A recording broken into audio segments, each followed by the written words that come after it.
perlu terlalu cepat untuk beritahu. Okey. Sebab kamu kena pastikan akidah dia, iman dia mantap dulu. Ya. And then dia dah faham, dia dah kaji, dah faham agama Islam. Bila mereka beritahu, mereka bisa menjawab soalan, berhujah dengan cara yang ilmiah. I use this as an excuse. Saya gunakan ini sebagai alasan ya. Ya. So kakak saya kata, ya, adik saya terpaksa masuk Islam sebab dia cinta dengan orang Islam. Ya. Dia bukan marah kerana saya pilih masuk Islam. Ya. Saya gunakan itu sebagai untuk supaya mereka tak marah sangat. Ya.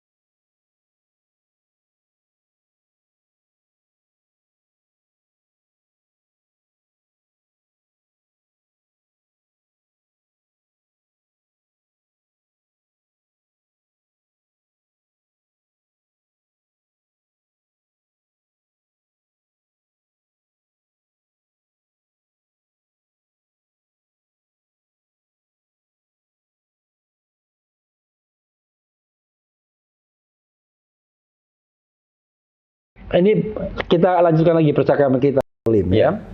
Biasanya seseorang seperti Bro Lim yang berasal dari Chinese etnis, ya kan, convert to be a Muslim, ya kan, itu not easy, ya, his life, because you will be challenged, ya, by many things, keluarga, family, ya kan, lingkungan, social life, ya, itu terjadi kepada Bro Lim dan bagaimana mengatasinya? Saya rasa perkara ini dia secara umumnya majoritinya orang yang memeluk agama Islam pada bangsa lain, yang ataupun yang dia asalnya bukan Islam, tentangan daripada keluarganya memang akan, itu standard ya, itu boleh dikatakan majoriti akan menghadapi. Keluarga, saudara mara, kawan-kawan, majikan, kerja kat mana-mana kan. So itu semua ni kamu akan dapat tentangan ataupun ejekan. Itu biasa aja. Tapi cara untuk mengatasi itu penting. Cara untuk mengatasi, macam contohnya saya memeluk Islam, saya tidak bagi tahu keluarga untuk 2-3 tahun. I see. Kenapa? Sebab saya belum bersedia nak berhadapan dengan mereka. Kalau mereka marah, mereka halau, kalau mereka pukul, kalau mereka ugut nak putus hubungan. Kalau mereka, waktu itu family, orang tua masih ada dua-duanya? Masih, bapa ada. Bapa ada, ibu tak ada? Dah lama meninggal. Saudara-saudara? Masih lagi. Saya mempunyai ramai adik-beradik, 11. Oh, luar biasa, 11 ya. So itulah, saya tunggu masa yang sesuai untuk beritahu. Mungkin ini satu pengajaran untuk mereka yang memeluk agama Islam. Tak perlu terlalu cepat untuk beritahu. Sebab kamu kena pastikan akidah dia, iman dia mantap dulu. And then dia dah faham, dia dah kaji, dah faham agama Islam. Bila mereka beritahu, mereka bisa menjawab soalan, berhujah dengan cara yang ilmiah. Tetapi kalau mereka baru masuk Islam, terus dia beritahu, bila ahli keluarga marah, mereka tak tahu macam mana nak react kan? Maka dia jadi masalah. So bagi saya tunggu masa yang paling sesuai. Bila saya nak kahwin, baru saya bagi tahu. Kahwin tu sini nikah ya. Actually kahwin also kahwin because no undang-undang pernikahan, adanya undang-undang perkawinan. Islam lah nikah kan. Semasa saya nak nikah, baru saya cari jalan untuk beritahu. Saya ingat lagi masa saya dah confirm nak nikah tu, saya balik rumah, saya nyanyi lagu, tapi saya tak bisa nyanyi lagu tadi tu. Belum belajar. I send the song to you and then you will learn. I can sing. You can sing. So saya kat rumah, saya nyanyi lagu gembira kan, tak nak kahwin. Kakak saya dia pandang saya, lain macam aja. Hari tiba-tiba nyanyi gembira lain macam. So dia tanya saya, apa cerita? Dia tanyalah. Saya kata saya mau kahwin. Dia minta saya tunjukkan gambar. Perempuan siapa tu? Saya tunjuklah dia gambar. Perempuan Islam yang berhijab kan? Pakai tudung. Pakai tudung ya? Pakai tudung. Dia terkejut, dia nampak. Kakak saya kata, lu gila kau? Dia kata, lu gila. Saya kata, saya bukan gila. Saya bercinta. Dia kata, kalau kamu kahwin dengan perempuan ni, kamu kena masuk Islam. Saya kata, apa boleh buat bila cinta itu sudah melekat? Kucing rasa coklat. It is also in Malaysia, or you just learn from Indonesia? No, when I was young.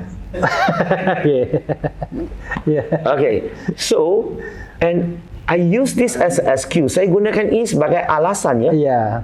So kakak saya kata, adik saya terpaksa masuk Islam sebab dia cinta dengan orang Islam. Dia bukan marah kerana saya pilih masuk Islam. Saya gunakan itu sebagai untuk supaya mereka tak marah sangat. Entry point, ya. So dengan cara macam inilah mula keluarga tahu, mereka tak gembira tapi tak begitu marah, ya. I see. Macam itulah saya cari jalan untuk menyampaikan, pertama untuk mereka tahu saya dah memeluk agama Islam dan saya akan berumah tangga. Itu tahun berapa itu? Tahun 2000? Itu 3 years, 4 years, 3 lebih kurang 2001 atau 2001 macam tu, ya. So macam itulah, dan bila saya pilih masuk Islam, saya actually tak ada orang ajar saya, tak ada orang bimbing saya apa seharus saya buat. Saya gunakan logik sendiri saja. Tapi bila saya dah memeluk agama Islam, saya nampak ramai orang yang masuk Islam, mereka ni tak tahu macam mana nak uruskan perkara bila mereka masuk Islam. Dan ramai yang beritahu keluarga, dan keluarga tak nak bayar dia punya university fees. I see. Mak bapak pukul, dera, macam-macam. Sebab itulah bila saya dah belajar, saya nak pastikan orang yang masuk Islam ini diajar, dididik, dia ada faham supaya dia boleh kurangkan dia punya cabaran yang daripada keluarga, majikan, kawan dan sebagainya. And then sekarang kan you have 11 brothers and sisters. Siblings. Itu ada yang mereka convert. Kalau yang kata convert tu secara indirect bapa saya lah. Saya tak bagi tahu keluarga, ya. Adik-beradik ramai yang telah meninggal sebelum adik saya masuk Islam pun. Saya ramai adik-beradik dah meninggal. Sekarang ni saya masih usaha lagi untuk menyampaikan Islam kepada mereka. Tapi sekarang ni mereka sudah bisa terima. Saya terima keluarga saya. Maka kita tiap-tiap tahun kita akan berjumpa, kita akan bersama. Jadi walaupun mereka itu belum Islam, belum Muslim, tetapi komunikasi sudah jalan baik. Sudah bagus, ya. Tapi bapak masih hidup. Dah lama meninggal. Tapi dia sempat Islam. Alhamdulillah, ya. Brother Lim, berarti dari sisi keluarga tak ada lagi challenge, ya, tak ada lagi pertentangan, ya. Sekarang cabaran tentangan daripada orang Islam. It is a good point, ya. Jadi justru nah itu bagian yang harus diceritakan juga. Berarti you clear your domestic problem, ya kan? Domestic family problem done. Done. Lalu setelah itu apa lagi tantangan atau tantangan yang dihadapi? Tantangan yang dihadapi adalah saya rasa sesama orang Islam, tetapi mempunyai kefahaman Islam yang berbeza. Berbeda. Disebabkan kefahaman agama, kajian agama, ramai yang kurang faham kenapa berlakunya perbezaan pandangan dalam agama Islam. Kadang-kadang ada khilaf. Khilafiyah, ya. So biasanya isunya berlaku adalah isu khilaf. Khilaf. Padahal bila isu khilaf, kita sepatutnya mana satu pandangan yang kita yakin, kita ikut. Tetapi kita hormati pandangan yang lain. Tapi tidak berlaku begitu. Kata saya, ini pandangan saya betul, pandangan kamu salah. Kamu pula kata pandangan kamu betul, pandangan saya salah. Maka beginilah berlakunya di kalangan segelintir, sebahagian ilmuwan-ilmuwan Islam. Maka ini satu imej yang tak elok, sebab orang bukan Islam, dia lihat kamu cakap Islam tu cantik, tengok ulama ni gaduh, ustaz ni dengan ustaz ni gaduh, dia kata dia betul, dia kata dia betul, dia kata dia salah, dia kata salah dan sebagainya. So bagi saya banyak perkara yang perbezaan pandangan sebenarnya saya boleh jelaskan setiap satu. Saya boleh bagi formula untuk menjelaskan isu itu. Tetapi disebabkan bila seseorang tu dia dah ustaz, dia dah ulama, dia payah nak dengar orang mu'alaf kan macam saya kan nak dengar Cina, underestimate Cina lagi kan mu'alaf lagi, takkan lah dia lebih tahu daripada saya.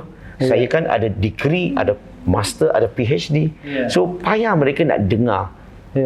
Masalahnya perbezaan pandangan sebenarnya akhir sekali adalah kebanyakan orang yang bercakap tentang isu tentang Islam itu bukan kepakarannya, bukan bidang dia. It's not their expertise. It's not their field. They're speaking outside of their field. Bercakap tentang Islam tetapi luar daripada kepakaran dia, luar daripada bidang yang dia belajar sebelum ini. So itu yang banyak menyumbang kepada kekeliruan. Okey.